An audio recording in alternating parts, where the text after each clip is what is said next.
María Fernanda Barreto, directora de la plataforma digital Huele a Azufre, Karen Méndez, periodista, y Geraldine Colotti, también periodista del 4F. Vamos a comenzar con María Fernanda Barreto, directora, su interrogante, análisis, pregunta al vicepresidente Freddy Ñáñez. Adelante. Bueno, Julio, muchas gracias por esta invitación. Un gran abrazo para ti, para el equipo de BTV y, por supuesto, para el ministro Freddy Ñáñez. Qué gusto poder saludarle. Ministro, ha hablado de tantas cosas que en realidad yo quería hacerle solo dos preguntas. Ya tengo como 6 en la cabeza, pero voy a tratar de restringirme a algunas basadas en lo que usted nos ha comentado. Una primera tiene que ver con eso que usted ha hablado de cómo hay una guerra comunicacional contra Venezuela y unos medios que se cartelizan para esa guerra comunicacional. Hemos denunciado, y usted lo sabe bien, que hace cerca de 4 años el Partido 20 Venezuela firmó un acuerdo con el Partido Likud de Israel. Lo peligroso ahora de esto es que según estuvimos investigando, viendo declaraciones del genocida Benjamín Netanyahu, coinciden ahora María Corina Machado y Benjamín Netanyahu en una misma consigna, y es la consigna hasta el final. Para usted que es tan estudioso de la comunicación y que sabe el valor de la palabra, ¿qué tan delicado puede ser esta aparente coincidencia en la consigna hasta el final?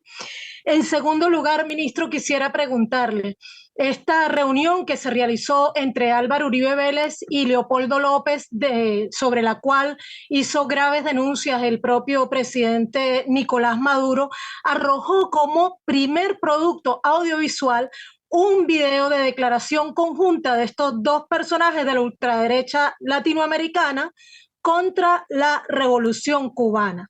¿Por qué cree usted que dieron prioridad en su primer producto audiovisual a atacar a la revolución cubana? Y en segundo lugar, ¿qué papel pueden jugar los medios comunitarios y los medios contrahegemónicos venezolanos para contrarrestar esa arremetida, esos planes de arremetidas violentas que ha denunciado el presidente Nicolás Maduro y que pueden haber fraguado estos dos personajes de la ultraderecha? Y por último, y no hago más preguntas, es que usted mencionó algo muy interesante que hablaron en Cuba, que es la geopolítica de la comunicación. Quisiera preguntarle cuál es la posibilidad de que la comunicación contrahegemónica desde el sur global realmente contribuya a la consolidación de ese mundo pluricéntrico y multipolar que, como dijo el comandante Chávez, es la única garantía de paz. Solamente eso, compañero ministro. Y por supuesto, un gran abrazo. Un abrazo para ti también, María Fernanda, y gracias por las preguntas y por el interés. En relación a la primera pregunta, hay que decir directamente que el fascismo solo se moviliza y comunica en función del miedo. Así que cada vez que un personaje que se inscribe dentro de este pensamiento extremista habla o dice algo, tenemos que estar atentos no solo a las palabras que dice, que por supuesto que tienen un peso, sino que tenemos que desentrañar, entender cuál es su intencionalidad. Cuando una persona lo único que tiene a su favor es la bendición y el apoyo de los medios de comunicación y del gran capital, cualquier cosa que diga va a ser ponderada y sobreexpuesta para crear una percepción. En este caso, la percepción que se quiere crear con él hasta el final es la percepción del temor, de que la gente tema a lo que se dice. Pero cuando tú sales a la calle, lo que respiras es un ambiente de normalidad, respiras un ambiente de cotidianidad, respiras un ambiente de paz. No tiene absolutamente nada que ver la enunciación de hasta el final, ni el tono con el que se dice, con el sentir de la gente. Y cuando me refiero a la gente, me refiero a la gente en general. Es decir, hay una realidad política, hay un país político que se mueve, que tiene unos principios, que tiene unas prioridades, y ese país político se le intenta intervenir con frases por lo general maniqueas. No solamente usa hasta el final, sino usa frases muy también de Netanyahu como nosotros somos el bien y ellos son el mal, con lo cual el mal debe ser exterminado y todo lo que nosotros hagamos, nosotros los buenos, los del bien, está justificado. Así que allí lo que yo leo claramente es una acción de propaganda, una acción de falsa bandera de una persona que se siente en condiciones de ponerse por encima de la ley, por encima de la sociedad, por encima de los demás y, en definitiva, intenta a partir de allí y de su sobreexposición crear la sensación del miedo. Pero yo creo que esto evidentemente no tiene los efectos que ellos buscan y no voy a ser yo el que les dé consejos para mejorar ni su narrativa ni su performance mediático. Creo mucho en el pueblo, creo mucho sobre todo en el pueblo venezolano, de que lo que hemos vivido en estos últimos años no ha sido en vano, lo que hemos atravesado, las dificultades que hemos atravesado, las tenemos muy presentes y sé claramente que el pueblo venezolano no quiere retroceder ni a un pasado reciente donde intentaron por la vía de la violencia, donde ese hasta el final eran las guarimbas, la gente que quemaban en la calle, los motorizados que decapitaban con trampas y toda la barbaridad que hicieron contra el pueblo venezolano. Allí no vamos a volver y tampoco vamos a volver, mucho menos, a los tiempos donde se fraguó precisamente este mandato de los apellidos, como dice el presidente, donde se fraguó esta oligarquía que por 40 años estuvo persiguiendo al pueblo, reprimiendo al pueblo y ahogando con violencia cualquier alternativa a su sistema de gobierno. Los conocemos, los recordamos muy bien y por eso creo que esta acción de propaganda no va a ser más que una acción de propaganda. Felizmente en Venezuela el fascismo no tiene posibilidad. Lo hemos demostrado, bueno, con sangre, sudor y lágrimas y por eso estamos hoy en día viviendo el país que estamos viviendo con desafíos, con problemas, pero en un espíritu de paz, que es la gran conquista. La segunda pregunta tenía que ver con la geopolítica de... También le preguntó de la reunión entre Leopoldo López y... Claro, la reunión entre Leopoldo López y Uribe Vélez, yo creo que son las figuras más desacreditadas que hay en Latinoamérica, por no decir que en el mundo de la política. Son dos personas que han dejado una huella, cada uno con una hondura diferente. Uribe Vélez será tristemente recordado y es tristemente conocido en la actualidad por ser el presidente que le dio poder e incrementó grupos de exterminio paramilitar en su propio país y que convirtió un país en un cementerio, que llevó a Colombia a la profundización de una guerra terrible de la que todavía no se han podido recuperar. Y este señor ha sido el mentor de este personaje, Leopoldo López, que en Venezuela, por suerte, no ha tenido las posibilidades de llevar a cabo este proyecto. Leopoldo López ha visitado Medellín y se ha reunido con Uribe Vélez en la historia reciente y hemos podido constatar que cada reunión que él ha tenido con este personaje Uribe Vélez ha sido una reunión para construir alguna acción de conspiración o alguna acción terrorista. Recuerda tú que las llamadas autodenominadas redes populares que este señor montó para luego promover su plan violento llamado La Salida, fue diseñada y se realizó con la conseja de Álvaro Uribe Vélez, con esa experiencia que tenía en Colombia con las Convivir y con los grupos paramilitares. Que se hayan reunido para hablar mal de Cuba habla mucho también de su espíritu oportunista, ¿no? Un espíritu oportunista que en política también eso se paga muy caro, porque cuando el pueblo cubano, yo vengo de Cuba, como sabes, se dio cuenta de la manipulación que se quería hacer con un acontecimiento común y corriente, como sucede en cualquier país del mundo, que haya una protesta o que haya una situación social donde se manifieste en la calle libremente. Estos personajes quisieron capitalizarlo y eso hizo, por supuesto, que el pueblo cubano no se dejara manipular ni usar por la extrema derecha. Estos dos personajes, insisto, van a ser recordados por los crímenes que cometieron. Por lo tanto, verlos juntos me parece estar en contacto con la propia decadencia de la política de derecha. Yo nunca pensé que la derecha en Latinoamérica llegase a límites tan decadentes como lo que han llegado estos dos personajes, que por cierto no tuvieron la repercusión que ellos tienen. A veces nosotros le damos más importancia de la que verdaderamente tienen, ¿no? A veces nosotros terminamos polarizando contra quienes no merecen siquiera la atención, porque cuando vuelves otra vez a la realidad, a la conversación que tiene el pueblo, que tiene la gente real, estas palabras claves que quieren inocular, ni estos mensajes que quieren posicionar se encuentran con resonancia, ¿no? En tercer lugar, hablaste de la geopolítica de la comunicación, que es un término que es interesante teorizar sobre él, ¿no?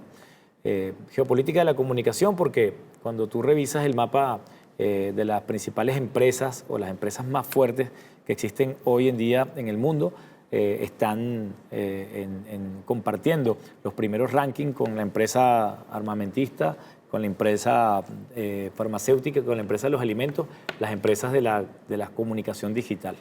Es decir, todas las que hoy se encargan de hegemonizar el espacio del Internet, que es un espacio que no respeta territorio ni Estado-nación y que tiene como objetivo precisamente borrar todas las fronteras que existen y que sobre esa base hacer el injerencismo de manera no solamente impune, sino de manera casi invisible y casi imperceptible. Entonces, ¿cómo entender que el mundo hoy se está jugando frente a unos oligopolios y frente a unas formas de invasión que son silenciosas y que no encuentran en este momento una barrera, no encuentran un límite, no encuentran un coto? Por eso entonces hay que pensar profundamente en la construcción de redes sociales autónomas, independientes, soberanas, que sirvan a los intereses de los Estados-naciones de Latinoamérica, a la integración de los países de América. Obviamente, este es un proyecto que hay que diseñar, que hay que sostener, que hay que construir, pero que tenemos que tener presente permanentemente. La soberanía tecnológica es fundamental. Cualquier aplicación o cualquier elaboración de espacios de comunicación virtuales que podamos hacer, tenemos que intentarlo, tenemos que ensayarlo y tenemos que auspiciarlo, porque allí se está jugando pequeños espacios de soberanía que hay que entretejer. Pero además se habló mucho de la formación, porque aquí está uno de los principales problemas. No estamos haciendo consciente este fenómeno que tenemos frente a nosotros. Yo lo decía al principio, el traspaso de la tecnología eléctrica que gobernó pues, todo el siglo XX, finales del XIX y todo el siglo XX, a una tecnología digital, no es solo el cambio de formato, no es solo un cambio tecnológico simplemente. Lo que se está jugando, lo que muchos creemos, que es una hipótesis fuerte, es que allí se está construyendo un nuevo orden mundial que se fundamenta en la virtualización de la vida social, en la despolitización de los pueblos, en la exacerbación del individualismo y del narcisismo, en la explotación de los datos vitales de los seres humanos y, en definitiva, en las formas de manipulación que hoy estamos viendo en pequeña escala. Hoy vemos que detrás de nuestras lúdicas pantallas de las redes sociales, que tienen la característica de ser estéticas, de ser lúdicas, de hacernos pensar que estamos en un juego y que ese juego solamente nos puede producir placer, insisto, se esconden las formas de manipulación que nunca se habían sofisticado de tal manera. Porque uno puede hablar de la propaganda, que fue en su momento como la gran herramienta para ejercer control sobre las poblaciones, pero la propaganda solo podía llegar a convencerte, solo podía llegar incluso a enamorarte, con canciones, con modelos, con estilos de vida, con asociaciones libres, con semiótica. Pero las redes sociales están diseñadas para la manipulación del inconsciente. Entonces, cuando estamos frente a esto, pensemos nosotros que las democracias en el mundo corren un gran peligro. Creo que en este año 2024, creo que el 62% de la humanidad, si no estoy mal en los números, va a elegir gobierno. ¿Qué pasaría si estos gobiernos no los está eligiendo el pueblo, sino los está eligiendo un algoritmo?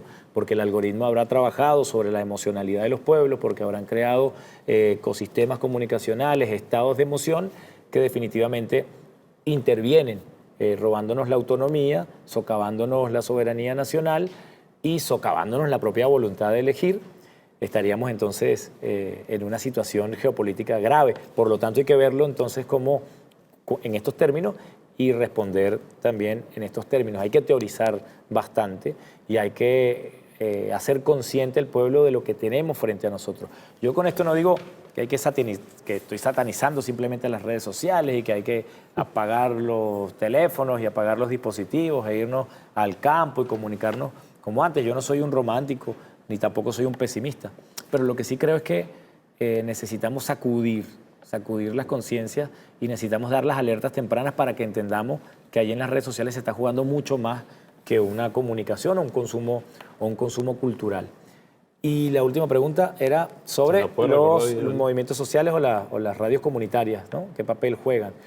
Yo creo que la realidad no es sustituible, ¿no?